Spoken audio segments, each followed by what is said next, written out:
Welcome to the Bunny Hug Farmers Podcast.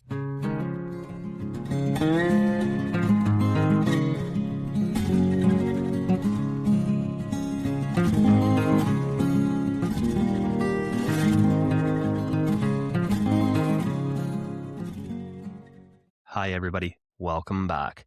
You're listening to the Bunny Hug Farmers Podcast. My name's Tyler Janin. I'm here with my co-host, Dallas LeDuc.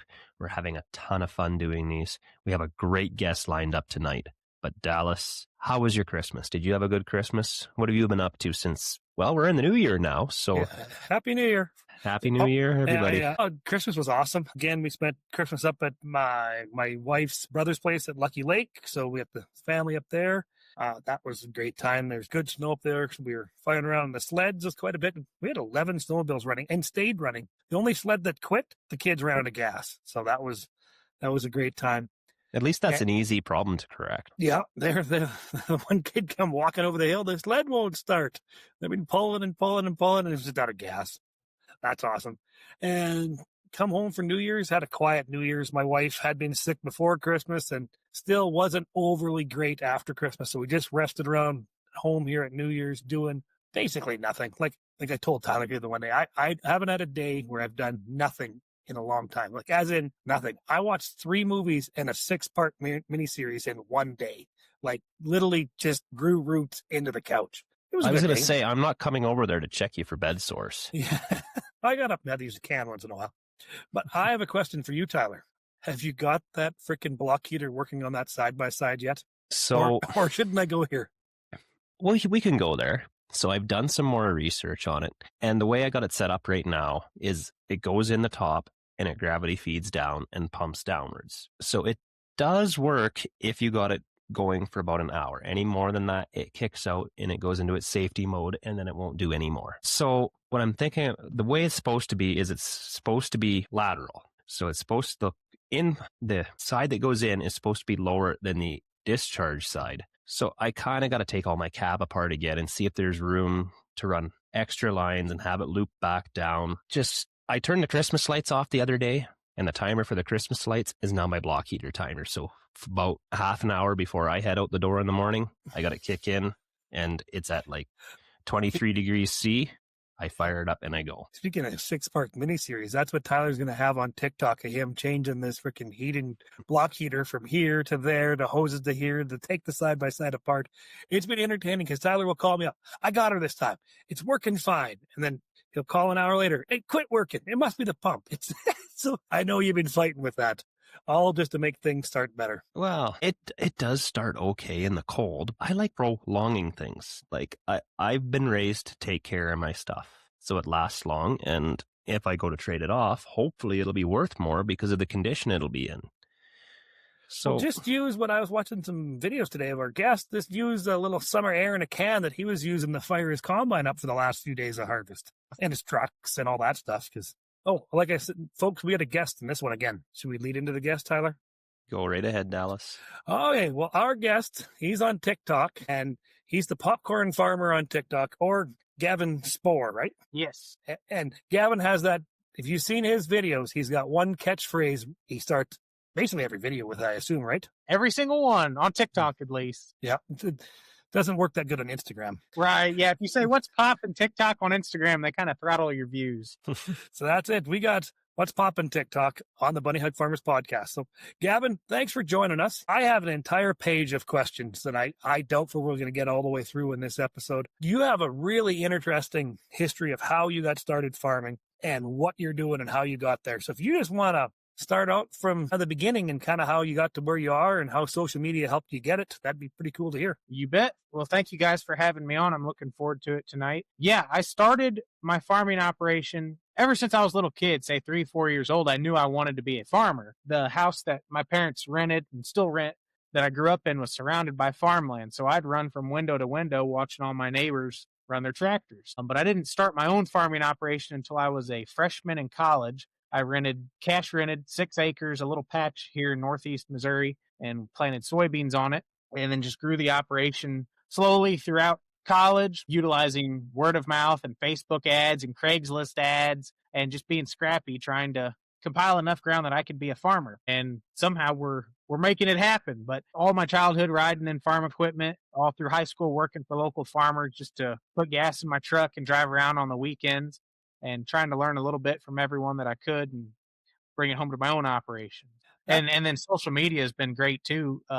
Being able to talk to farmers from across the country and really across the world, bouncing ideas back and forth and seeing what's working and what's not working, and kind of having a little band of people together to check in on each other and make sure everything's going all right. It's amazing. You can start off, as a non-farmer by renting, you said 6 acres to begin with. Your first crop of soybeans was 6 acres. Yep. 6 acres or what's FSA call it? 6.85, I believe, is what it gets. They always got to round that up. You got to round that up to 7. 7 with the overlapping in the corners. Yeah. And you grow quite a variety of crops too. Yeah. So here in Northeast Missouri, I'd say the 2 most common crops are your corn and soybeans. Maybe a third to a half of the guys will plant a few hundred acres of winter wheat just to get some rotation in there. So that's what I do. I do corn and soybeans, winter wheat. This past year, I did about 100 acres of milo or grain sorghum, and then popcorn. Popcorn's what where my catchphrase came from and what I talked about on TikTok. When my farm was small and starting off, it was a very large percentage of my acres. At one point, it was almost half my acres, I think. But as my row crop operation has exploded, popcorn is still there, about the same size it's always been, but it's really hard to sell a ton of popcorn 2 pounds at a time. So the acres have always danced right around that 15 amount, 10 to 15. One year I got up to 40, but usually it's in that 10 to 15 range. Well, if you can ever figure out how to get it into Canada, I will buy like 30 pounds from you. We'll have to ship that to Tony. I'll run down and get it. And then whatever's left after I have it for a month or two, you can have. Now that we're on the topic of popcorn, are there different varieties of popcorn you're growing, or is it just one variety? I, at one point, grew like 4 or 5 different varieties, but it's such a pain in the combine. You want to clean out between each hybrid, and when they go to the cleaning plant, they got to clean each one and clean their plant out. So for doing small runs like I was doing, it was just a pain. So right now, I just do one. It's a yellow butterfly variety. So when it comes, yellow and white are your 2 most common colors of popcorn. Well, within yellow, you've got all sorts of hybrids because some places want a big expansion, a huge pop to fill up that bag quick, because the less kernels you use, the more money they're going to make. But other people are just going for flavor. Some people want the perfect round-shaped kernel. That's called a mushroom kernel. Mushroom and butterfly are completely separate. So when I grow my popcorn, if I grow mushroom, I got to keep it separate from my butterfly, because the kettle corn companies want mushroom. It holds that coating better. But my movie theaters I sell to, they want the butterfly because they want a big, flaky popcorn to fill up that bag fast that they can cover in butter. So these are all, it's just neat stuff that I've learned along the way as I started doing it and getting real involved in it. But right now I'm just doing the yellow butterfly. So is that a hull-less popcorn that you're doing, or does it have a thick hull on it? So there's not much of a hull, but there is one. The hull-less, so hull-less popcorn is when that popcorn kernel explodes inside out. That hull is what gets stuck in your teeth. White popcorn is usually hull-less. The hull on it is so thin that when it explodes, it almost evaporates and just disappears. So that's why they call it hull-less. There is still a hole there, but it's not thick enough that it will get stuck in your tooth. What they hope for is that it just explodes and disappears. Right. There's nothing more aggravating when you have a delicious bowl of popcorn and you're done, and you're just picking away at your teeth with your tongue, and then you gotta go brush your teeth and floss them. Yep. Then you sit down and that bowl was really good. Maybe I should have another one. And then you got to do it all over again. That's just part of the joys of popcorn. You just know you're going to have a flosser when you're all done to clean out your teeth. Or if you forget 2 or 3 days later, you're like, when's the last time I had popcorn? I just dug a hole out of my teeth. Well, I got that fancy popcorn machine that everybody will hopefully see here before this episode's released for Christmas. I also got a batch. It was from Costco. It had a bunch of different varieties of popcorn in it. And some of it was that white popcorn like Gavin was just talking about. And I got through it, and I had to go back to my cheap co-op brand. Needless to say, if I can get my hands on some better popcorn and white popcorn like I've just learned now, that co-op stuff is going in the garbage. That's pretty amazing, though. I still think the fact that, because I've had popcorn my whole life, but I'm so new into exploring my genres into other types of agriculture that, I knew popcorn was up there, obviously, but I never thought I'd ever been able to talk to somebody that actually grows it for part of his living, which is pretty awesome. So what would the yield be like on popcorn versus just regular corn? Yes, great questions. In our county average for corn is like 145, 150. But guys shoot for 180 to 200 bushel corn. Well, I've always heard a good rule of thumb is popcorn is going to be about half of that. So if you've got 200 bushel corn, you've got 100 bushel popcorn. But they don't sell popcorn by the bushel. All the big companies that you would sell popcorn to, if you're selling to like a Orville Redenbacher or something like that, a Jolly Time, it's all based off of pounds. So say 5,000 pound popcorn or 6 or 7,000 pound popcorn. I've talked to a few guys in Nebraska and out in Ohio and Indiana where they grow a whole lot more than around me. And, they're shooting for 6,000 and 7,000 pound popcorn or even more. In my area, I seem to always yield about 4,000 to 5,000 pound. I think I had 6,000 pound once, and I was super stoked with that. I thought that was just amazing. But usually it doesn't yield that high for me. But I also get to brag and say I'm the biggest popcorn farmer in my county because I'm the only popcorn farmer in my county. It's not a very common crop. Most of the farmers are somewhat close to a processor who's buying from a whole bunch of farms, so they want them somewhat close by. And there's not a processor close to me at all. What I grow and we put in the grain bin and ship off to the cleaning plant, it gets cleaned in central northern Kansas. Well, it's like a 6-hour drive.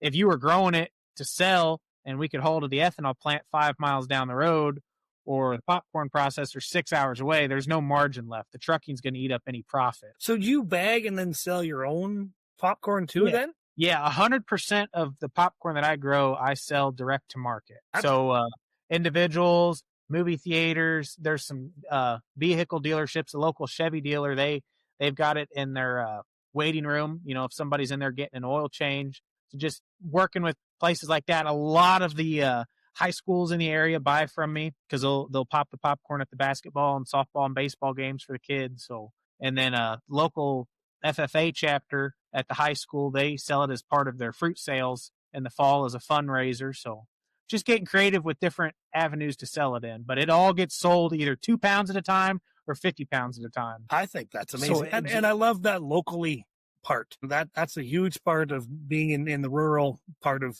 Saskatchewan, Canada, or the States. The support local is awesome. Yeah, the local area is really rallied behind it. It must be a lot of work to do all that marketing and get all them locals into your popcorn, no? It is. I'll say this, when I was in college, I pushed it a lot harder than I do now because it was such a large percentage of my acres. But it's what I'm known for, and I really enjoy growing it, so I never want to stop. But as the farm has grown and more in the corn and soybean direction, it has become less of a percentage of my overall workload, I guess you'd say. But now that it kind of sells itself, I'm not out knocking on doors or just walking into grocery stores trying to get shelf space like I was when I was in college. Now I kind of just, any growth in sales just comes from people coming to me instead of me going out and actively searching for them. Well, that's amazing. I think that's just cool as hell. That's some head down, ass up, hard work ethic trying to get that all promoted and pushed out there. So I applaud you, my friend.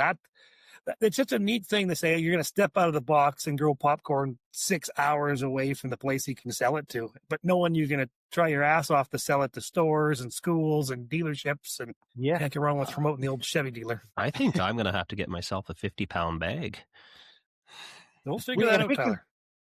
If we can figure the shipping out and getting it across the border, we'll make it happen. Well, groceries, there's no duty or no fees on groceries crossing the border, so that's nothing. If we could just get it to Tony's, I can get it from him. Yeah, well, I can get it shipped to Sherwood, and I can just jump across the line there real quick and grab it too. So we'll chat after, Gavin. We'll figure something out here. So I hate to ask, but what is popcorn worth per pound? And you don't have to be exact to the point on this, but is it, so obviously it pencils out to a little better than just your regular corn then? Yep. So really, I don't even know what guys are getting paid for it that would sell to a processor, just because I don't dabble in that part of the market. But I'll say direct to consumer or whatever, I'll take a 2-pound bag of kernels, and on my website it sells for like $5.95. And in a grocery store also sells in that $5 to $6 range if you've got your own farm name on it. Now, there's obviously like the Great Value brands or the generics, and they're probably a little bit cheaper, but They're the kind that get stuck in your teeth. yeah. since it's directly from the farm, that's kind of always been my flat price on it. So that'd be $3 a pound ish. And the 50-pound bags, I just do $1 a pound because there's not near as much packaging and labels like you would have on a 2-pound bag in a retail market. It's just a plain Jane white feed sack, basically. So, And you had somebody local that cleans that for you, or you do well, that yourself? the cleaner that I use is in north central Kansas, and they Okay. clean for like 5 or 6 or 7 small, what I would call mom and pop Oh popcorn yes. brands. Oh, now I follow. So you're getting it hauled out 6 hours away, getting it cleaned, bringing it Yeah, and back. the freight sucks because it goes out there in a hopper bottom, but it comes back in a van trailer, on 50-pound bags on pallets. So I'm paying, there's a dead haul both ways, so it gets very expensive. But it's a food grade certified. They're top notch. They do a great job. So I would much rather pay for that shipping and have them clean it and have that peace of mind than me try to do it in house. Oh, and then that expense and never getting rejected, where if it's food grade. I had a friend of mine dabble into some of that with some organic green peas, and everything has to be. Our governments are very similar that way. The food grade inspection has to be very high. So I can really see why you have to do that. Yeah, so that's great. They've always done a great job, and then it just shows back up to my farm and those bags ready to start slinging out the door. Cool. So how did you get started so big and so active into social media? I didn't ever go into social media thinking I can make this big or I can make this something. Whenever Instagram came along, I was a sophomore, I believe, in high school, or that's when I got it. It was somewhere there in the middle of high school. And we just used it because we posted pictures. I'd post pictures of my pickups or the farm I was working on. Just that's what everybody did. TikTok came along when I was in college, and there's a guy, you've probably heard of him, Gary V. He was huge talking about doing influencer stuff. He's huge on Instagram, or was, and he just said, TikTok's the next thing. It's the next thing. You got to download it. You got to get on it. I was like, okay, well, this guy has 1 million followers on all the other platforms. Maybe he knows what he's talking about. So I downloaded it before it was even cool to have. I mean, like, if you had TikTok, when I downloaded TikTok, everyone looked at you weird, like, you're a loser. What do you have that for? But I just posted on it. I just posted whatever I was doing. And I guess I had it 6 months before it was cool. So once everybody flooded onto it, I was already there, and they just shoved views towards me. And I had a couple videos talking about popcorn specifically that went crazy viral. I mean, just millions of views overnight, and followers stacked up right there just because I was in early, I guess. So they rewarded me for that. But then I've utilized that as a networking tool and a sales tool to talk about my products and talk about growing the farm. But it wasn't like I went into it on purpose trying to get a ton of followers. It just kind of all happened along the way. Well, no, that's kind of how it works. Well, people just don't. The same with me. Facebook was out and the wife was on it. We were dating then. And then I got on Facebook and it was, oh, cool. I can see pictures of old classmates. And it wasn't for me till about 4 years now on TikTok myself. And the same thing, that made a couple of videos of just showing different machinery and different terrain. And all of a sudden, one of them videos has 3.5 million views, and all of a sudden, overnight, I have 15,000 followers and 5 videos.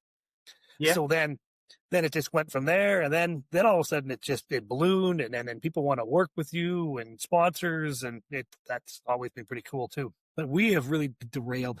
When I had a million other questions, we have to circle back around. So all in all, but you're super happy that you made that choice when you left college to go full time into farming. Yes. And one of the reasons I went to college, I went to the University of Missouri. It's about an hour west of me. I went to college because I didn't come from a family farm. I figured I have to go get a 4-year degree, get a corporate job for a big ag company, and slave away for 20 or 30 years or whatever it might be, and stockpile some money so I can farm close to retirement, retired and have a fun little hobby farm or something. But with that opportunity that came to rent 6 acres, and then I, snagged another 40 off of Craigslist. It just started growing throughout college. And I came out of college with the ability to be a farmer. It was cool. At that point when I graduated, I was at 600 acres. And I think up there, like 600 acres is nothing. I mean, that takes you, an afternoon to farm. But down here, that's probably a little less than the average size. A lot of guys are in that 12 to 1,500 acre range. But 600, since I didn't have a wife and kids, I can squeak by on the income from that. Yeah, no, 1,500 acre farm up here, that's a small farm by standards from where we are. Yeah. a large farm, you need to be over 10,000 acres plus to be Wow. considered a large farm. I got a neighbor. I could see his house just over the hill here. If there wasn't a hill and a bunch of trees in between us, he's farming over 40,000 acres. Wow. And that's not even the biggest farm in Saskatchewan. Oh, no, by any means. That's not even the top 50. There's the biggest farm in Saskatchewan. They're kind of scattered across Saskatchewan, but they're well over 100,000 acres. I only know of one farm around that size in the whole U.S. I'm sure there's large ones all over, but as far as corn and soybeans go, I only know of one or two that are even getting close to that. Yes, and that's, years ago when I was welding in the city, and I decided to make that choice. Dad farmed about 2,000 acres back in the 90s, and we had 20 cows, 2,000 acres and 20 cows. And I come home, I was gone for, a year, half a year, whatever it was, come home to go farming. Then, we grew the farm to 4,000 or 5,000 acres, 160 cows, and grew the farm some more, downsized the cows to basically nothing. And then, we're in that over 10,000 acre range too. And now we're growing the cows back up. We're up to 13 cows. There you go. Dallas, I hate to break it to you, but here in probably about the next 4 days, I'll have more calves on the ground than you have cows. Well, you can come out and check mine too. But now talking about you're saying you came out of college, you're farming 600 acres. Let's go right back to the very beginning. Let's hear the story about how you got your first chunk of ground and how you just kept your 6.8 acres. And how you just kept acquiring land or renting land all the way up to where you are now. Let's hear all them stories. And one more question, add to that. What did you farm that first 6.8 acres with? You bet. Yeah, I'll try to answer all of those. And if I miss something, let me know and we'll circle back to it. So I was at college, and that first 6.8 acres I farmed with, there was a gentleman I was working for, and he still farms to this day, but I kind of summer interned with him, which I worked for him anyways. But it counted as college credits if we called it an internship. So I just kept a log of what all I did throughout the summer and everything and did a report on it and got college credits for it. But I worked for him, and as like part of my pay, I got to use the tractor and the disc and then the planter and then the combine for that 6.8 acres. But I went and bought the seed.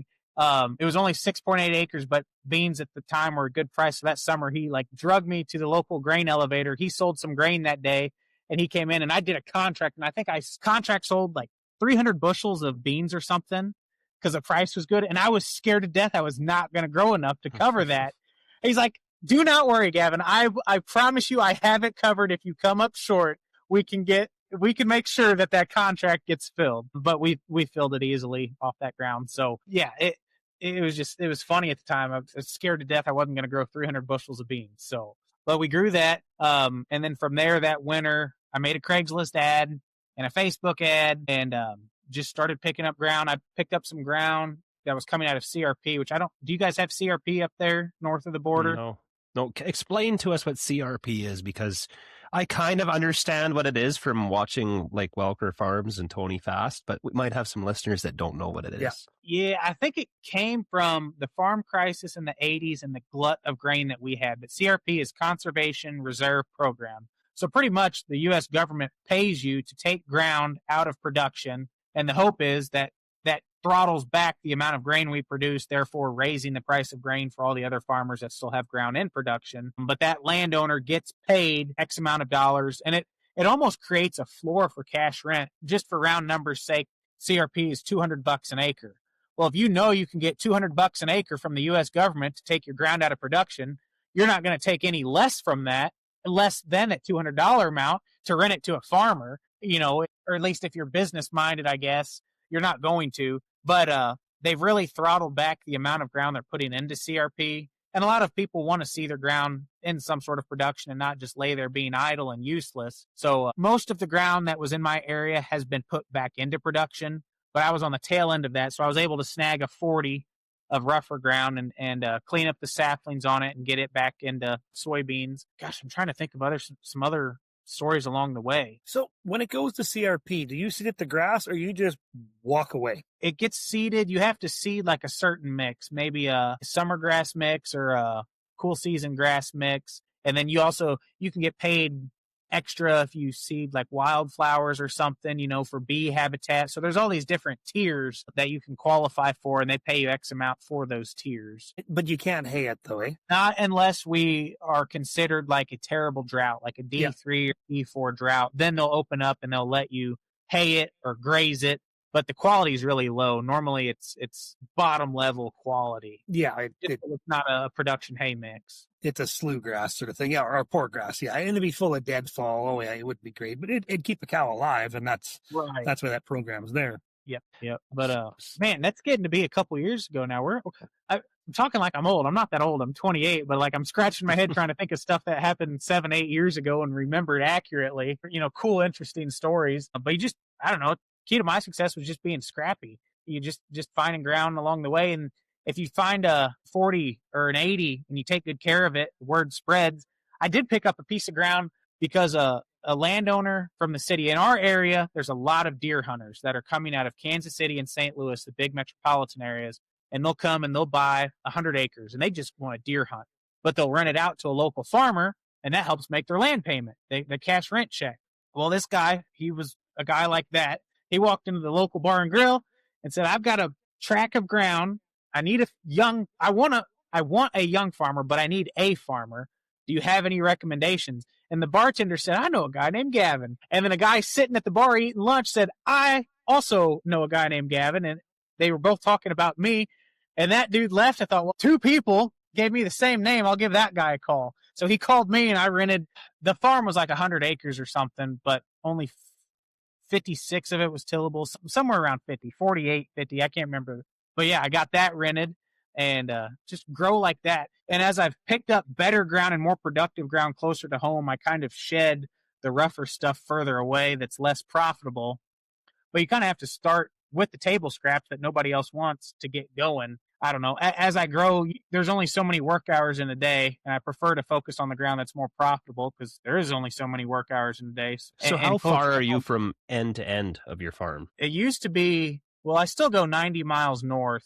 It used to be like 60 miles south, but we've shortened that up. Now I only go about 25 miles south. And kind of where I'm at in Missouri is right on the edge of the Ozarks and the cattle country and the rough ground, rocky ground. And then north of me is a really productive, high dollar ground that's hard to get your hands on. And I'm right in the edge of both of those. So I used to play in the South quite a bit because that's where I could find stuff that was in my price range. But every time I pick up something better to the north, I try to drop something to the South or just bring it closer to home. The drive time sucks. I'm 35 miles one way, 20 south. Don't go that far north. Only go 3 miles to the west. That drive time sucks. I remember I was watching one of your videos today, and you forgot the key to the combine. It was easier to go buy another key than to drive home for the key. I thought that was pretty unique, and that explains why in that video why you had to do that. Yeah, I get a hard time on social media about that, and people are not wrong when they say, "How can you make money farming that far away?" I don't do it because I enjoy it.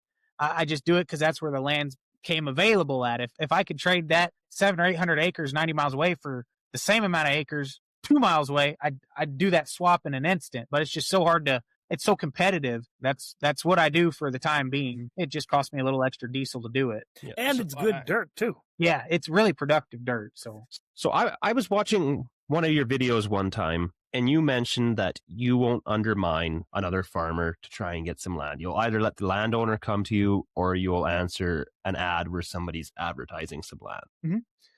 Yep. So in our area, we jokingly call them cash rent cowboys. They'll just go around. They'll go to the the funeral homes or Sunday after church, and they just like all that's on their mind is growing their farm just because they want more acres. I've never just outright stolen a piece of ground or went up to someone and said, I heard they're not paying that much. I'll give you more.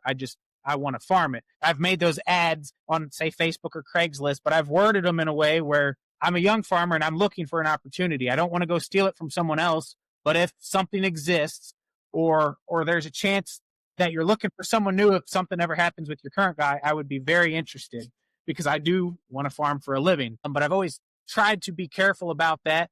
And I've even had landowners call me because they're shopping and they want top dollar, and I turn it down, or I'll get off the phone with them and call the current guy and say, what's the deal with this? What's going on? Are you giving it up? I don't want to get in the middle of that, or are they kicking you off? So I try to stay back away from that just because it gets so messy. And I don't need it bad enough to go ticking people off and just stealing it. There's enough ground to go around. You should be able to get it, trying to think of the word, ethically. Yeah. But some people's ethics are different. And there's no right or wrong, I guess. But that's just kind of the way I've always done it. I always joke that I said it should be illegal for someone to farm outside a 10-mile boundary of your house. I'd be there. Me too. We wouldn't have much dirt. Yeah, a lot of our stuff, majority of our farmland is over 20 miles away from the house. But that's why we got a good service truck, and we burn a lot of gas and a lot of diesel commuting, and we tend to aim our own farm in the direction where it seems like it's better dirt. So it grows better, it is better, catches more rains, and you want to aim your farm where it's more productive. Yeah. And I've had, I would say my mindset from when I started and grew the farm to where my mindset is now is almost a complete flip-flop, because I'm with you on the not farming more than 10 miles away. I think it would be healthier for all the rural economies in little towns if you only farmed in your own backyard, because that's really, at least where I'm at, everyone trying to run over 100 miles and farm every single acre they can and shop for the cheapest inputs has killed the local economy. We don't have the little mom and pop stores in town. I joked around with one friend and I told him, if the only thing you have to do to change a rural landscape is make it illegal to haul anything that isn't with a gravity wagon. If you forced grain to only be hauled with a gravity wagon, all of a sudden, you'd be feeding a lot more livestock because you'd have to walk your grain off the farm instead of haul it. And you'd have more feed mills, and you'd be selling to local elevators, and then they could do whatever they wanted with it. But it would totally change the rural landscape just doing that. And I've kind of been in that mindset mode anyways of trying to do more with fewer acres, because I'm just not as much of a go-getter as I was when I was coming right out of college and had the mentality of a young guy who wanted to take over the world and prove himself to everybody. Now that's just not as cool to me as it was. Well, that's cool. And also watch another one of your videos. GMO. You said there's you were delivering it to an elevator, and it was dry. It had to go. It was dry and non-GMO when it went in the one lane, but if it's tough, it had to go in the GMO lane. Is GMOs a major factor when it comes to sales? So all of my corn is non-GMO. It's conventional, not because I'm anti-GMO. I'm not anti-GMO, but I just grow it because of the seed savings. If you can knock $60 or $70 off a bag of seed, that's a substantial amount of money per acre that I can keep in my pocket. And all it's going to cost me on the other end is an extra tossing in $2 or $3 worth of insecticide with a herbicide pass. So all of my corn is non-GMO. And it just so happened in that video, they were filling a barge on the river at my local elevator while we were finishing harvest. So we were taking some there to sell, and I was getting an extra 20 cents a bushel. Since it was non-GMO anyways, I might as well cash in. So it worked out great. The trouble was, it was right on the edge of being too wet to put on a barge. It had to be under 15 to go on a barge, because if it's going to ride all the way across the ocean, if it's over 15, it stands a good chance of rotting before it gets to the final place it's going to. Well, mine was coming out of the field 15.8, 15.9, which is okay if there's someone else bringing in 14 or 13.5. But the other guy that was filling the barge with me was also bringing in 15.2, 15.3. Well, that doesn't work. We don't cancel out. So unfortunately, I got cut off, but I don't have a grain dryer, and it was coming right out of the field. So, and I communicated with the grain buyer during that whole process, and we kind of knew going in there would maybe be some loads that had to get dumped in the regular line and some loads that would qualify to go on the barge. So we did get a premium for about half that grain, but the rest I just sold across the scale as plain Jane corn. But you didn't have to bin it, like I see in the video there. You didn't have storage for it. It had to go.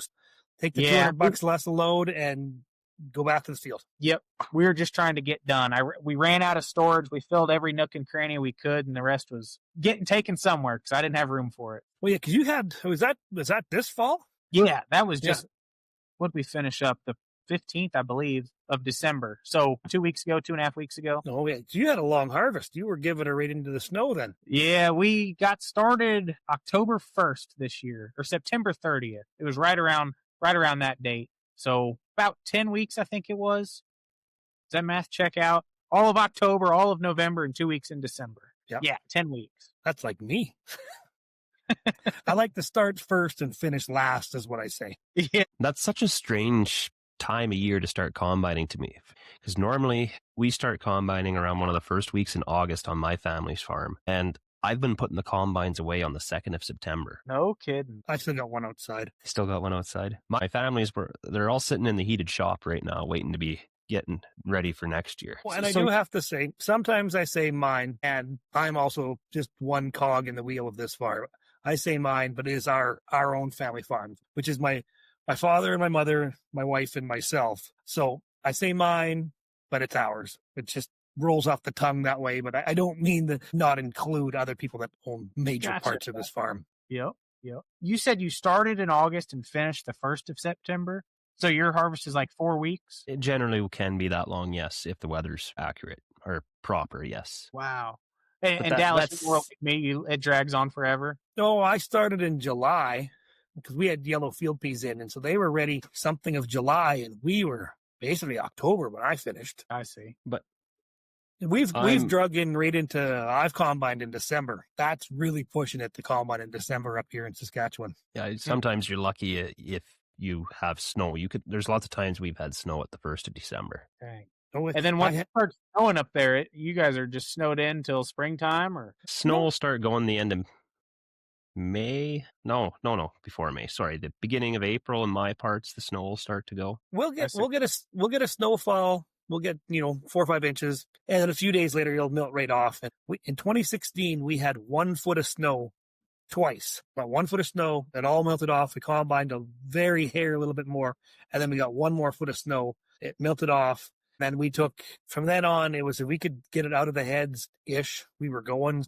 We finished on, I think it was November 24th, 2016, and with no time to spare and everything wrecked. It was because we took a pretty decent 60, 70 bushel durum crop back when I could grow crop, and it was snowed on so many times, it was only 2 or 3 inches off the ground. It was flat. It looked like it drove over with a land roller, and we had to scrape that off the ground and rocks, and it was not good, but there was so much volume, we could handle it tough. We managed to get it dried and sold and still turned a hell of a profit. I remember those days. I like a day when you turn a profit. These last few years with no profit aren't any fun. Nope. Yeah. Well, for all farmers in general, I talk to a lot of younger farmers, and it's not super optimistic out there right now. And that might lead us into our next part. Like you said, you've been talking to some farmers, and it's not optimistic. Tyler and I have always, from the very first episode of this podcast, we've always been big fans of promoting the farm stress line because it's near and dear to both of us. 1-800-667-4442 is the number here in Saskatchewan, because it is not optimistic, and some areas are still pretty dry, as in where I'm at. And so if you're having a little tough time and you're working on next year's plans and your numbers aren't working, nobody's numbers are working. But if you need somebody to talk to, because there is trained professionals at the other end of that number that are there to listen, they know the answers. You're not the only one that has called and talked about them same issues. You're one of many that are having these same issues. We're just saying there is help. You don't have to do this alone. We're all in this together. We're all trying to help each other out. So if you need, God, I'm having a tough time dealing with this, and I can't talk to this person. I don't want to talk to that person. I don't want to talk to my family, but I need to get this off your chest, because sometimes you just need to have that 10-minute conversation to get off your chest what's just burning a hole inside of you. Call that number. It'll be life-changing for you. I know firsthand. That's right, Dallas. Out here on the prairies, we all know farming isn't just a job. It's a lifestyle. It's early mornings, late nights, breakdowns in mud, weather that doesn't care, and bills that don't wait. And even though we're tough, sometimes the weight of it all gets heavy. Anxiety, burnout. They sneak up on anybody. Doesn't matter how long you've been farming or how strong you are, and nobody has to deal with it alone. The Saskatchewan Farm Stress Line is here for exactly that. It's confidential, it's judgment-free, and it's run by people who understand the ag life. Whether you're dealing with financial pressure, family stress, crop issues, or just feeling overwhelmed, they're there to talk, day or night. If you're listening to this and thinking, yeah, things have been a lot like that lately, just know reaching out isn't weakness. It's taking care of yourself so you can keep taking care of the farm, your family, and everything you're building. So if you need someone to talk to, or if you know someone who might, don't wait. Call the Saskatchewan Farm Stress Line anytime.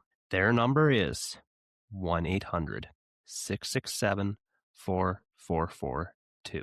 If you're changing the transmission in your pickup truck, you might call a buddy over to help you get them bolts lined up.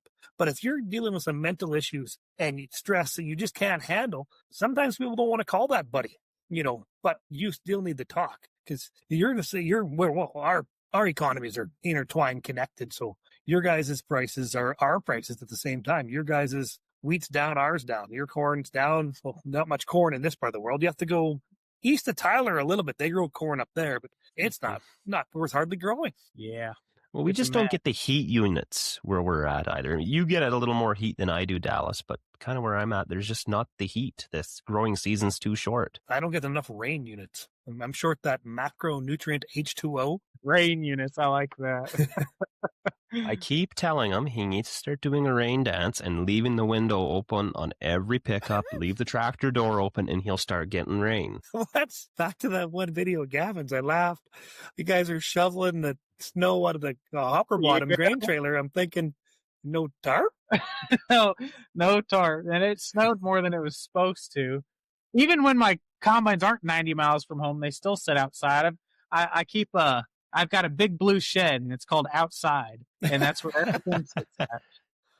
So speaking of combines, if I'm not mistaken, last year you had a gleaner. Yes, one hell of a combine. I love that gleaner. I've always liked gleaners. There's not a bunch of them in my area, but I really like them. And last year we were covering a bunch of acres, and we just slid right through it with the gleaner. Now that harvest did drag on because we had a few rain delays there at the very end, but that was a great combine. But with the ag economy being tough, I crunched my numbers and I realized pretty quickly I can't stomach a giant combine payment, and I don't want to. So it was either hire some harvest done, or I already had 2 old ones. I had 2 old ones parked that I never used when I did run the gleaner. It was 2188 and a 1680. Well, this year my thought was, instead of adding a giant combine payment to my balance sheet, I'll just go to an auction, buy some more old red combines cheap.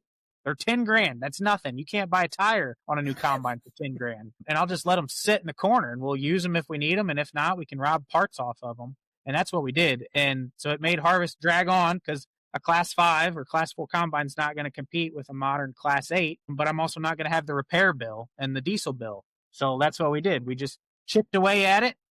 It's like running a marathon. You do it 1 mile at a time. So we just ate as many acres as we could in a day, and we'd go to bed and we'd get up and do it again. And it took a little longer, but we got her done. Very happy with that decision.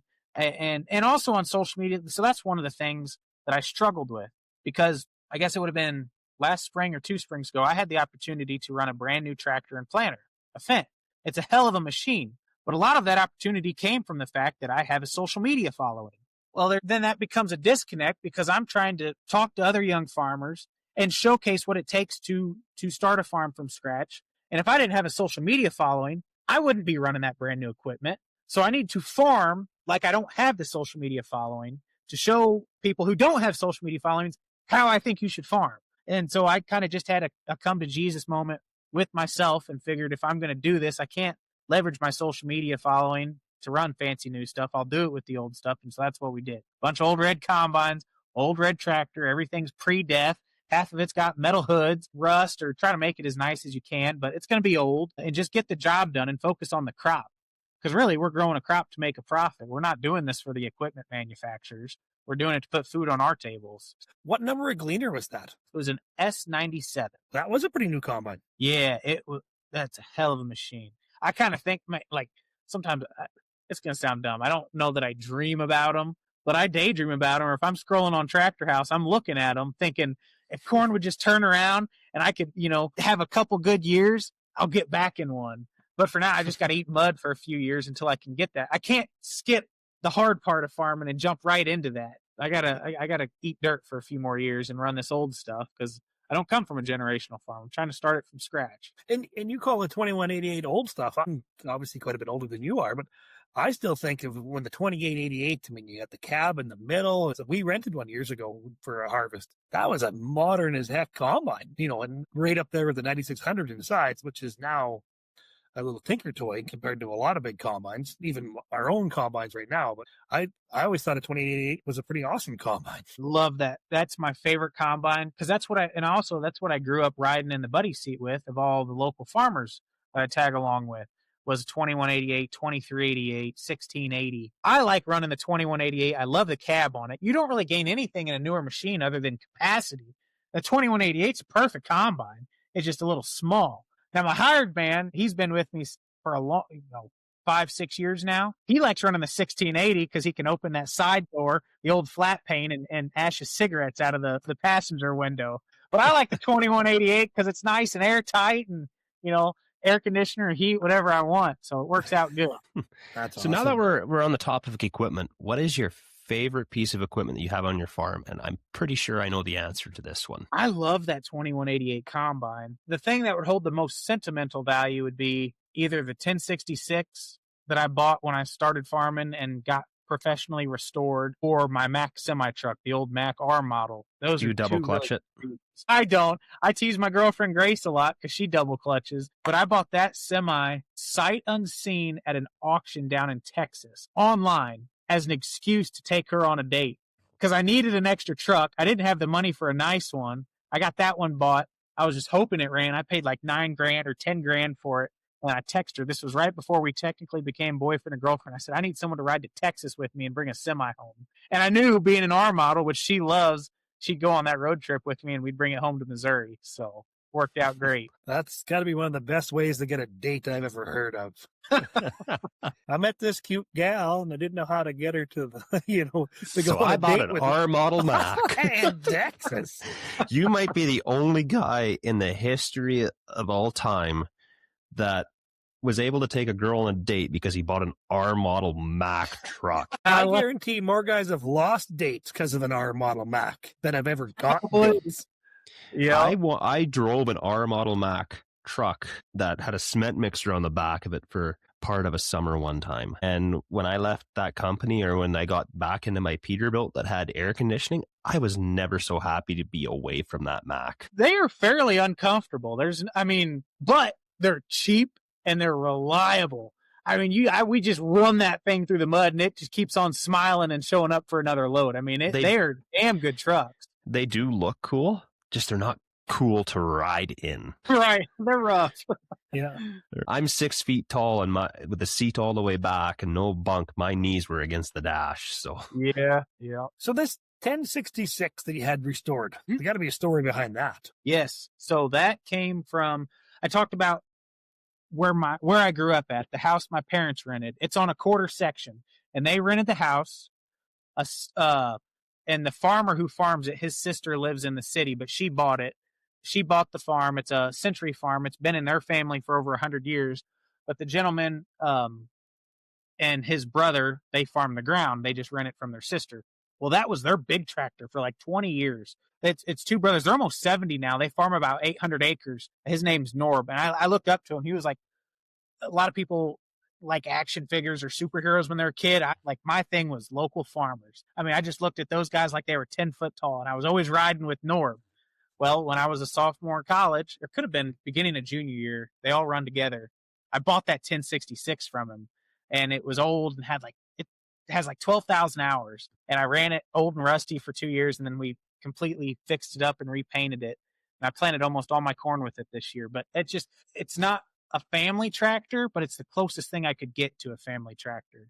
Just because I spent my entire childhood watching it and riding it. Well, yeah, it means more to you than a lot of other, well, especially non-farmers or farmers that don't have a connection with that tractor. Especially if you've seen it your entire life, it just becomes part of you. It is a sharp-looking tractor. I have a buddy that's a friend of mine and a friend of Dallas's that would tell you you're crazy for restoring it, but he might not be our friend after he hears this. Yeah, he might not be our friend. He had a 1066 and he hated every minute of it. But I'm also a red tractor guy, so if it's red, I like it. And see, on those tractors, everyone restores them and rips the cabs off, throws fenders on. But mine's got a year-round cab, which is just a hot box. It's miserable. It'll give you a heat stroke in the summer. But I thought it was cool because no one ever fixes the cabs up. So that thing's just, it's a glorified windbreak. It has no AC or anything. But we fixed it up and left the cab on it. The tractor I really wanted to buy, that Norb and his brother Bill, they have an 856 that their father bought brand new, and I believe he said it was 69. Bought the 856 and a 5-bottom plow. And my favorite tractor is an 856, and I love that tractor. So I would always pester Norb about wanting to buy the 856. Well, he said that's never leaving, and I don't blame him one bit. I wouldn't sell it either. But he had that 1066, and he was willing to part with that one because he knew it was going to a good home and I'd treat it right. So that's how I was able to end up with it. I've actually never ran an international tractor, which besides I ran a 2+2 a little bit in the yard had a crane connected to it. But that's the only international I've ever drove was a 2+2, which is, we call them anteaters, or I forget what number that was going to be. That was years ago. But that was a unique tractor to run. There was weird gear shift and levers. It's just a couple of steps above a Polaris. If you've ever ran a Polaris, you'll know what I'm talking about. Like 2 in my whole life, but I've heard of them. They must have been a lot more common up north or something. A little bit on the Polaris side, I think, because maybe they were easier to import into Canada than probably into the States. They're almost grenade proof, but they're so crude at the exact same time. We have a little yard tractor. We've had the 3-point hitch postal logger on it for 30 years. But my dad loves that one because it's got hydraulic down pressure on the 3-point hitch. So it's not gravity letting the 3-point hitch go down. It's hydraulic. So you can shove that into the ground. Well, you can, with the postal logger, you can pick the back tires off the tractor. So I remember when we were getting more into cows and we were building the corrals, it was in December. The ground was half frozen. But with that little Polaris and down pressure, you could shove it in the ground and make it shave off the dirt. And we were 10 below, we're pounding or drilling in the holes, putting railroad ties and building corrals with this goofy little Polaris. Well, I mean, this is a 35, 40 horsepower tractor at the most. It must have 19 levers down by your feet. It's got 3 different gear shifts, 2 different clutches, 1 decompression, 1 throttle, 3 hydraulic levers, but only has 2 hydraulics. It's just the dumbest thing ever. And then we thought the tractor was junk. It's like, well, we're checking the hydraulic oil. Well, the 3-point hitch won't raise anymore. Like it's not working. The pump's cavitating. And we're checking the hydraulic oil. Well, the hydraulic oil's rate's fine. I guess it must be screwed. And then I got following the lines, but had 2 hydraulic pumps. And the one pump was just for, this one must be a high option one. It had power steering. The one pump was just for the power steering, and the other pump, following it back, well, it just basically ran the rest of the tractor was into the rear end and stuff. Like, how do you check the oil? We had to torch a hole in the floor of the cab because the tractor was filled full of oil.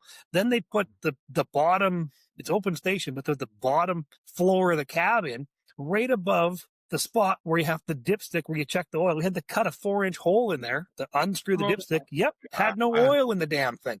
Like, that's how crude they are with their technology over there. Wow. How'd you find the dipstick?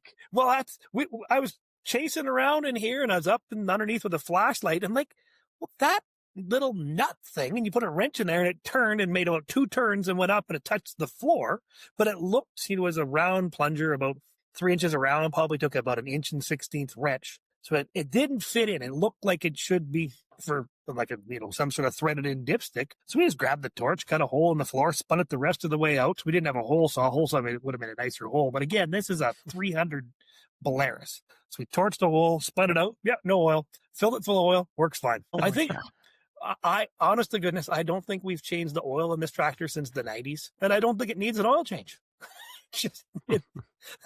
It leaks it all out. Yeah, I doubt Gavin was alive the last time we changed oil in that tractor. Oh my gosh. We don't use it much. It just runs the postal logger, and I just haven't bought a postal logger for the skid steer yet. I'm going to make a video on that someday because it's got a decompression and that's an air-cooled motor, and it sounds like a 2-cylinder John Deere when it's running. That's how it sounds. That's quite a farmer thing you did there, Dallas. Yep. So now, Gavin, I want to hear your farmer thing you had to do to finish a job or finish harvest or finish seeding. Oh my gosh. Put you on the spot. Stupid stuff. Yeah. I can't say that we've ever raced across the finish line ever. It's always a limp. Like you're dragging a broken leg and you've got a cast. And every season we talk like me and my older brother that works for me and Jaron, my hired man. We're like, all right, this is the year. It's all going to go perfect. And it never, ever has. Broke a planter in half this spring and had to limp across the finish line with an air seeder that I rented 2 or 3 harvests ago. 3 harvests ago, my combine went down and I was finishing beans. So we went and grabbed one of my other the other red combine. It broke down on the way to the field and sat broke on the side of the road for a week. So then I went to the dealership and rented a case combine. That broke. So we ended up leaving like 30 feet of beans. We just never combined them. I mean, every year it's just always something. Yeah. We had a Massey combine at one time, just like the one that our buddy CK Farms has. And I was driving down the road to the field and all the belts flew off to one side. And one of them belts ran the hydrostat. I just went coasting into the neighbor's crop. That's where it didn't sit there for a week, but I knew enough about a Massey combine. You just keep 100% of all the belts on hand at all times. So went back to the farm, got all the belts, replaced the blown apart ones, put the other ones back on and continued. But that's just the joys of red combines. I guess out of the road is an exaggeration. We found a parking lot of like a volunteer fire department. So it sat in a parking lot, but it was there for a week before we can get a low boy because it had just grenaded itself and we had to haul it off to the mechanics. You're lucky they didn't do an extraction or crank up the jaws of life and make it a convertible. Yeah. As a member of the volunteer fire department, the ones up north have the jaws here, the department up north. They're always looking for cars to cut apart. So I don't think they'd probably enjoy cutting apart a combine. I bet they've never dug into a combine in my area, but I bet they'd like to. Haven't you got a couple more minutes for some more questions? Oh, yeah. Keep them coming. You got some livestock. What do you have for livestock? Or are they just pets? So Grace down here in Kentucky, which I bounce back and forth between Missouri and Kentucky. Grace down here in Kentucky, she's got kind of a farm that locals can come and visit in the fall, pumpkin patch, whatever. So she's got 2 goats and a cow and a couple fat hogs because she just likes the animals. Young people coming to see how livestock works. So she's got a pen full of all of them. I'm more of the entrepreneurial mindset. So I'm getting my hands on about a dozen dirt hogs and we're going to fatten them up and sell them and try to make a few bucks. And then I thought about getting some goats and sheep. Back in the day, like 5 years ago, I had about 12.5 dirt hogs and I fattened them up and sold them local to a lot of the popcorn customers that I had garnered. So I always seem to have a few animals around, but not a lot of any. Grace wants more cattle. I like hogs. I worked in hog barns all through high school. Grace really likes cows. So she'll probably end up with a herd of cows. I'll end up with a couple hundred dirt hogs and we'll help each other do chores in the morning. Do the hogs like popcorn? I've never fed a hog popcorn. I have a neighbor of mine growing up. I gave him some leftover popcorn because I never want to sell popcorn that's more than about a year old. Not because it won't pop, just because I've got new stuff coming. I got to replace the old stuff. So I had a couple pallets left over and he ground that up and fed it to his cattle and said they loved it. So I don't know if there was more carbs in it than regular corn or what it was, but they ate the hell out of it. Well, if there's was it Wago beef? I mean, you could be onto something with popcorn-fed hogs. I mean, you could have your own market there. Like this hog was finished on half unpopped and half unpopped popcorn. I mean, there could be you could really get into specializing into a whole different market if you start feeding popcorn to some hogs. Like, I don't feel you have to grind popcorn. I might have to try that. Now we got to have you back to see how it worked. You're sitting there on an air fryer for a month with all that popcorn just to see how the pig tastes. You plan on butchering old. You'd have to call the hog Pop, too. It would have to be his name. And your girlfriend, Grace, she's also got a huge social media presence. Do you want to give her page or her channel a shout out here? Yeah. Oh, God, hers puts mine to shame. She should be giving me shout outs instead of the other way around here. But yeah, Farmer Grace is what she goes by. She's on YouTube and Facebook and Instagram. That's something crazy right there. We could talk about that. The spam pages. I don't know if you guys have spam pages of you all or fake pages. There's a page impersonating me on Facebook that has about 10 times the followers my real Facebook page has. And all they do is steal my old videos. But Grace's, it's almost scary. Grace's fake pages, like there's a guy, I'm not kidding you, sold his house in Kansas because he thought he was moving to take over the family farm with Grace and Grace's dad. That's how in deep he had got with this spam page. And the spam page was just trying to get money out of him. So her following is crazy, you know, over 1 million on Facebook, a couple 100,000 on YouTube. But it's scary because she'll have random old dudes show up to the farm looking for her. I mean, she's had to get a security system at her house. I mean, it's wild what when it comes to ag and the influencer thing and social media followings, what the girls have to deal with versus the guys. I would never be afraid of some old man wanting to show up and move in with me and think we're dating, but that is a real worry that a lot of them have. I mean, it's scary. She had to get a restraining order because there's people dropping stuff off in her mailbox, like love letters. She's had rings mailed to her house, all kinds of stuff from fake pages. You know, probably people that aren't even in the United States running these pages. They're from overseas just trying to make a few bucks. Well, that's it, because, you know, up here in Canada, my Facebook isn't monetized and TikTok doesn't get monetized either. So I have 2 that I know of fake accounts under my own name. One's under my TikTok name and one's under my own name. They just put an S on the end of my last name. And doesn't have many followers at me, but people that I know comment on that, and the guy releases, or whoever it is, releases 6 to 10 videos a day, and in no order. So it makes no sense why a buddy of mine lost a house in a fire 2 years ago. I made one video about that, you know, explaining the house and how it burnt. Well, he re-released that video before Christmas, and people are commenting, "Oh, it was terrible. It happened right before Christmas." No, it happened 2 years ago. Like, that video shouldn't be a current video. That video should be yep, it happened. He lost his house. They have a new house. They're living in their new house already.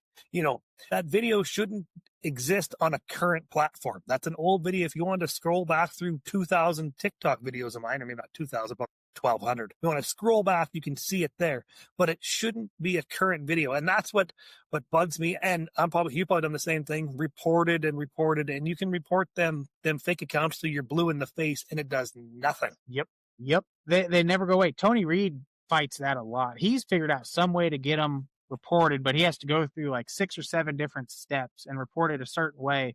And then he said it wipes them. But I don't know off the top of my head what his process is. He's had luck with getting them deleted. I haven't, and Grace hasn't, but that's an uphill battle because Grace, she could have, I mean, if she gets rid of 100, 200 more take their place. It's wild. I feel like it's a lot worse for the girls that do the social media than it is the guys. Yeah, no woman thinks, you know, fake accounts of me or I'm going to try to get money from them.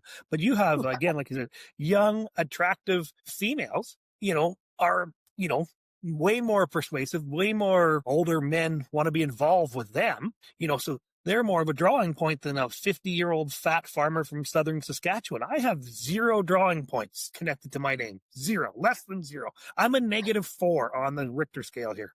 Like, so nobody's worried about that.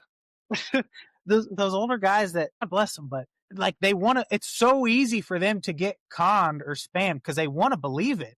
You know, like it's not, you don't even have to try to scam them because they want to believe that it's actually, you know, Grace, for example, that they're talking to.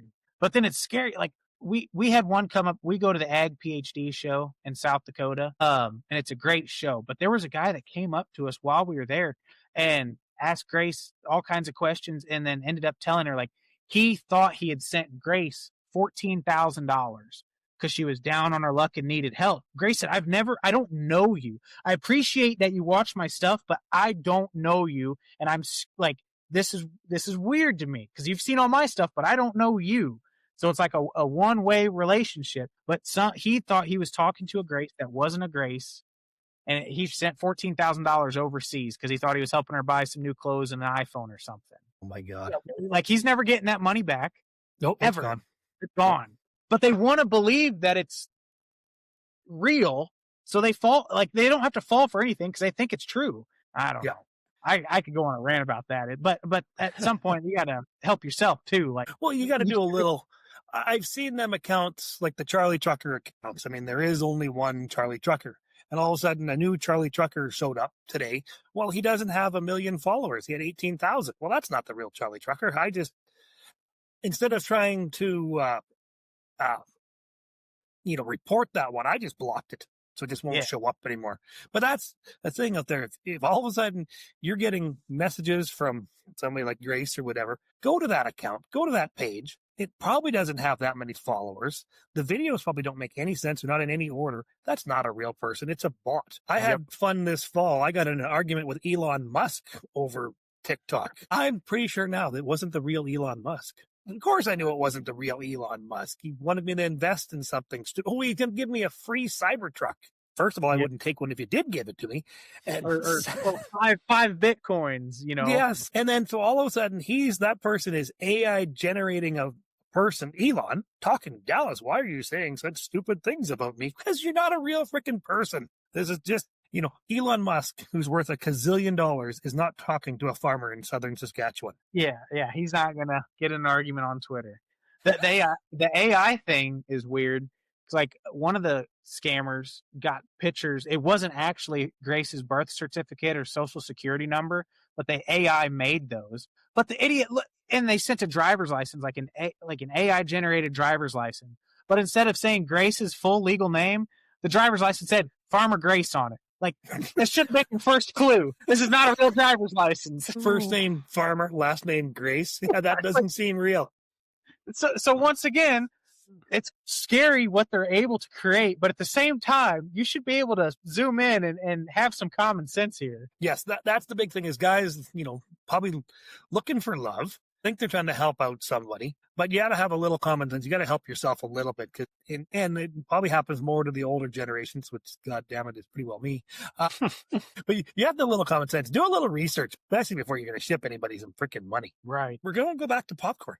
How do you like your popcorn? So my crop insurance sales lady's husband put me on this, but coconut oil. I cook it in coconut oil, and then I sprinkle some salt on it. And you can even go so far as to sprinkle a little bit of sugar in that coconut oil while you're stirring it on the stovetop. And I prefer it on the stovetop, not in the microwave. It just makes it more moist. But yeah, you put your kernels in there, some coconut oil, sprinkle of sugar, and a sprinkle of salt, and just shake it up until it all pops. And I eat it just like that. Yep. That's my favorite way. I'm going to the city tomorrow. I'm getting coconut oil. There you go. But if anybody knows how Gavin can get his popcorn into Canada, we'll have an email for this podcast at the end. Email me, and then I'll pass the message on to Gavin, because I want some of Gavin's popcorn. Yeah, I do too. I only want this popcorn. That's one thing I find with this podcast. You sit down for an hour and a half, couple hours with the guys and gals we have on here. And I guess because we're all in agriculture, I find I make such a connection. I always feel like after this is over, and now I consider you a friend or a buddy or whatever, and somebody I could, send a text to or whatever. And that's one of my favorite things about since we started this podcast is how all of our guests have been so much enjoyed to have on the podcast to talk to, just like talking with your buddies. And that's a lot of the comments I get back is people say, it's just like listening to two old guys at Coffee Row or whatever, yakking away and having a conversation, because that's all we're doing. We're just having a good time. We're talking about agriculture. We're talking about the same things, yet you're 1,000 miles or more away, but we're still in some of the same issues. Yep. Makes the world seem a whole lot smaller in a good way. Okay, one more question on my list about popcorn. Bring them on. I got it. Whatever you got. Have you ever had anybody steal like ears of popcorn? Out of the field? Out of the field, yeah. Oh, gosh, there's hundreds of thousands. I wouldn't know if they took a dozen of them. I hope so. I think that'd be kind of cool if they're out cruising around on the gravel roads in the summer and stop by and grab a couple. Not knowingly, I guess, but I'm sure they have stopped by or other farmers driving by because it's not that common of a crop in my area. And it grows quite a bit taller, right? No, I wouldn't say. Okay. It might be close to the same height. It's not taller than regular field corn. It's more spindly. It's got much weaker legs because it hasn't been bred for structural integrity and, top yield. They're breeding because they want it to taste a certain way or explode a certain way or have a certain kind of flavor. So plant characteristics go out the wayside. Who cares? I was told when I started farming popcorn, there's two kinds of popcorn. Stuff that falls down early and the stuff that falls down late. But it all falls over. And every single year when I'm combining popcorn, I got to put my snoots down a little bit further to get underneath because there's always some that's falling over. I was watching a video. I think he was a farmer out by, I think he was closer to Toronto or whatever. But he had a neighbor go into his cattle corn, steal a few ears of cattle corn, and then go back up to him like a week later and complain how terrible tasting when they cook their cattle corn is. Well, and I remember watching the video. It's like, well, it's cattle corn. It's not sweet. It's not a sweet corn. This is what you feed your cows or your hogs. Totally different. Totally different. So it might look the same, but she ain't no peaches and cream. Your nice, sweet corns. Yeah. Any sweet corn grown in your areas besides maybe the odd just for farmers markets? Or? Yeah, farmers markets and gardens, none commercial. Gosh, I wouldn't know what the closest James Piper. I don't know how to say his last name. He's up in Minnesota. I talk to him all the time on the phone. Probably once a month at least. I say all the time, once a month. Got to be real good friends with him through Instagram, and he grows sweet corn. He'd be a good guy to have on this podcast. He works at an ag bank. He could probably give you an outlook on the ag economy, and does some processing sweet corn. And then he's also kind of I don't think he calls himself a first gen. He's more of a skip gen because he moved back and took over what his grandparents had because both his mom and dad got town jobs. So yeah, he'd be real good. But he grows canning sweet corn. Okay, Tyler, what do you got on your list left? I got a lot, but so how many years have you been going now farming, Gavin? 2017 was the year I grew that first 6 acres. Okay. So you started in 2017. Right now we're in 2026. Where do you see Spoor Farms in the next 5 to 10 years? Well, if you would have asked me that a couple years ago, I would have told you some insane acre amount because I was just interested in growing for the sake of growing because I wanted a big farm and a bunch of equipment. But now I think my answer would be I might even be happy with less acres than I have now. But I'd like to add livestock in the mix. Would like to get a bunch of hogs. They don't have to be dirt hogs, but maybe hoop barn hogs, some cattle. Popcorn fattened hogs. Yeah. Continue to expand the popcorn slowly. I don't need to explode overnight, but I would like to incrementally increase that and just try to be more profitable on every acre that I do have. And eventually, I'll be buying a ring, hopefully marry Grace, and who knows where that'll take us. I was going to say I do, but I'm already taken. I'm taken too, so I'm sorry again. Keep looking. I hear there's this really cool chick on YouTube and Facebook. She's got several accounts. Hopefully you can track her down. Her driver's license says Farmer Grace. So I don't know what the future holds, but I think I'll whatever it is, I'll make the best of it. That's awesome. That's a great answer. I had to put that goofiness in there because sometimes if you can't laugh, your day isn't worth living if you can't make a few laughs in there. Tyler's going through his notes. Okay. Where you're at I did a video today because our Goofy Weather Network tries to predict rainfall and they can't. The only thing they can predict is the wind. What is your guys' rainfall up there in northeastern Missouri? Oh, I want to say it's between 35 and 40 inches annually, somewhere in there usually. Now the past 2 years, and a lot of that's winter precipitation, so it's useless to us. When we need it the most is August, and it always seems to never show up. Especially the past 2 years, we've had terrible soybeans because it just doesn't rain for 8 weeks. But I want to say it's in that 35 to 40 range. But it's all most of the during the winter. I was out in Louisville for the Farm Machinery Show, which is the second week of February, which is a pretty awesome time. And it rained almost the entire time we were there. So that'd be your winter rains that you basically call useless. Yeah, we don't have the water holding capacity. So everywhere else in the country up north, everyone's pattern tiling. There might be 4 or 5 fields in the whole county pattern tiled. Our issue is we have a clay pan soil, but when it starts to rain, it just bakes like a brick.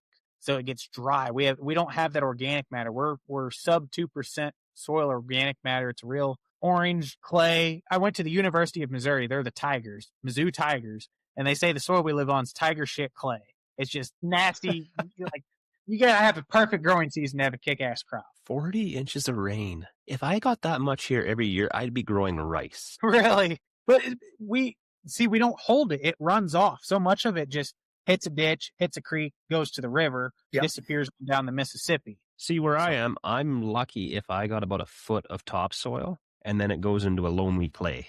It's the clay layer, it varies from place to place, but there's an average of 10 to 15 feet of clay before you hit shale. I got 2 inches of topsoil and feet of gravel. Just gravel, pit run gravel. Just cobblestones, rocks. It should be seeded to grass. That's a lot of rain. Holy. I was making fun of my weather network prediction. They were forecasting we're going to get 19 inches of rain, which is my entire farming history career. We've had 2 years that have come close to 20. But That's not. Last year we had 4. So you don't. I'll let you know. You don't grow much crop on 4 inches of rain. I've got a guy that I went to college with. We were in the same fraternity, lived in the same house for a couple years. He made an app called Raindrop. I don't know if you guys have ever heard of Raindrop. I have. So he created Raindrop, and he's making like probably 60, 70 grand a month off this freaking app on the App Store, and all it does is measure rain. And I was like, that's so crazy. Like, he was in the same fraternity as me at college, and he was smart enough to not go back to the family farm. He just made one app, and now he's going to be a millionaire from it. That's pretty impressive.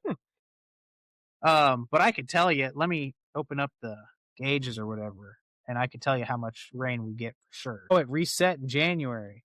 So I can't see all of last year. Well, I don't know how to access all of last year. So you've had very little rain so far this year? Yeah, so far. Okay, so last year in 2025, we had 37.6. So I was pretty close. Yeah, you're bang on. You're exactly in the middle of your 2 numbers. 37.6, but it all came at the worst times. You know, the 2 months we needed the most, we didn't get anything. I don't think any farmer gets a rain exactly when he needs it. If weather was perfect, corn would be worth $2. Yeah. So here's another question for you. Have you ever been to Canada? I have not. Nope. Actually, this was the first year I went north of Iowa. I guess we always go to South Dakota, but I went through Minnesota. We were up in Minnesota for about 2 days. That's as far north as I've ever been, southern Minnesota. And then we dropped right back down to Missouri. And I've been following the Hefties since they've been on rural TV for 15, 20 years. So I'm still waiting for my invitation to the Ag Days there that they put on. I would gladly go to that one. Those are some smart brothers there. Yes, they are really good guys. The whole family is great. Yeah, that's my favorite one-day ag show of the year. Me and Grace like going to Louisville because it's all week, but Hefties is just one day, and they pack a lot into one day. Oh, yeah. I don't know if I'll go to – I won't be going to Louisville again. Maybe in 27 I'll go to Louisville again because I went down there with a fertilizer company. That was a lot of fun. Did a lot of learning. And I didn't know, and I got in heck with my wife from this, but the guy that took us down there, I didn't know that we left like a day and a half early just because the flights worked out better that way. So all of a sudden we're halfway to Louisville and he's like, the show doesn't start for 2 more days. I mean, the show doesn't start tomorrow. No, it starts the next day.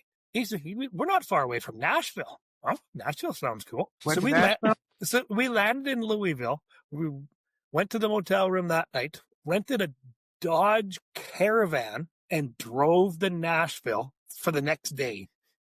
And I didn't tell my wife we did this. And all of a sudden, because I rented on their email and the email went to her and she's like, what are you renting a Dodge Caravan for? And all of a sudden I sent her a Snapchat as we're cruising into Nashville. There's the Nashville sign. Oh, I was in trouble. I think I still actually am in trouble from that. Cause my gosh, she's been wanting to go to Nashville, the Tootsies, to all them old cool bars, Dirk Bentley's bar, Kids Rock bars, all the ones we drank in Nashville. She's been wanting to go.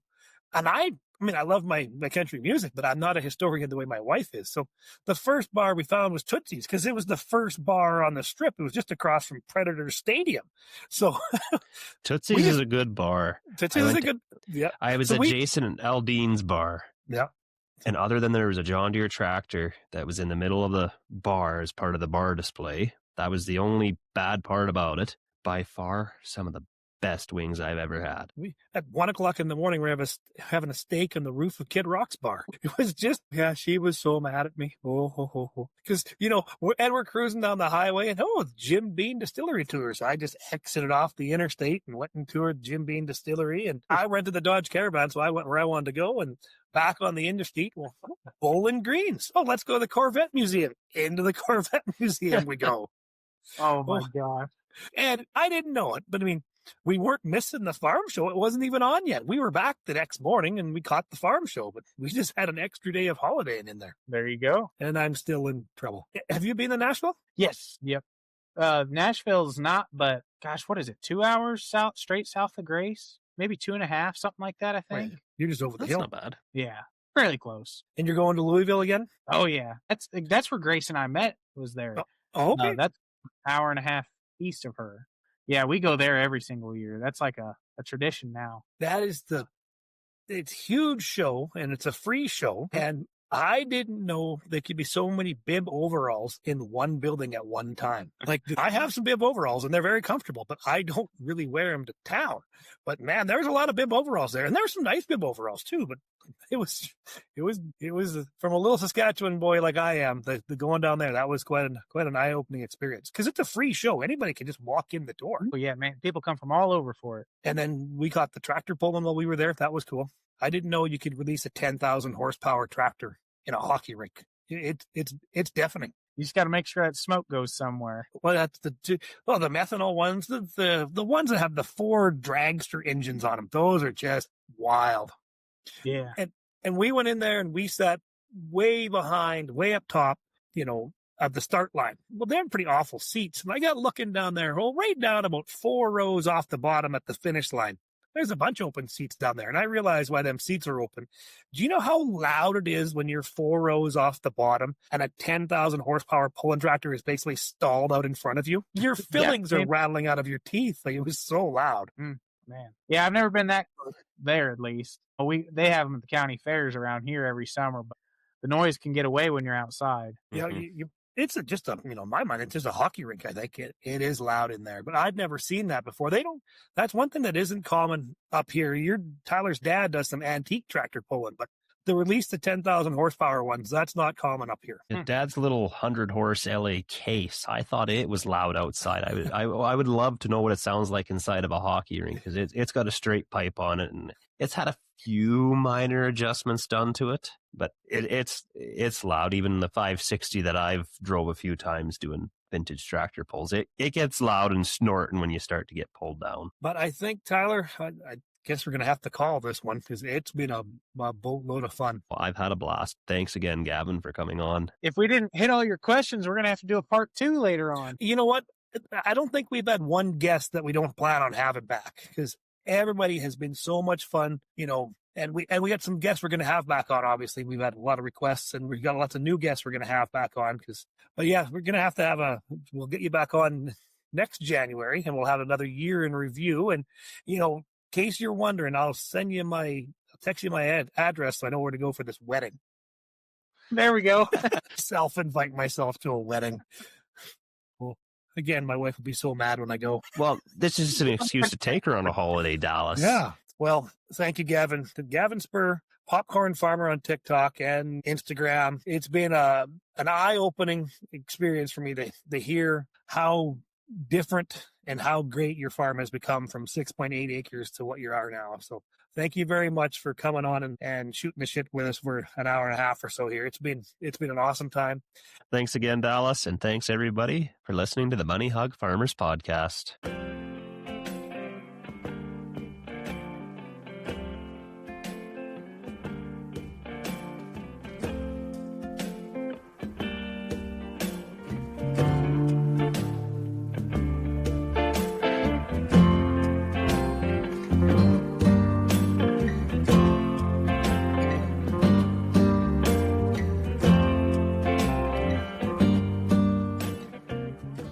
Hi, everybody. It's Tyler Janin here. I want to thank you for listening to the Bunny Hug Farmers Podcast. If you want to reach out to us, you can reach out to us at bunnyhugfarmers@outlook.com. Once again, thanks for listening to the Bunny Hug Farmers Podcast.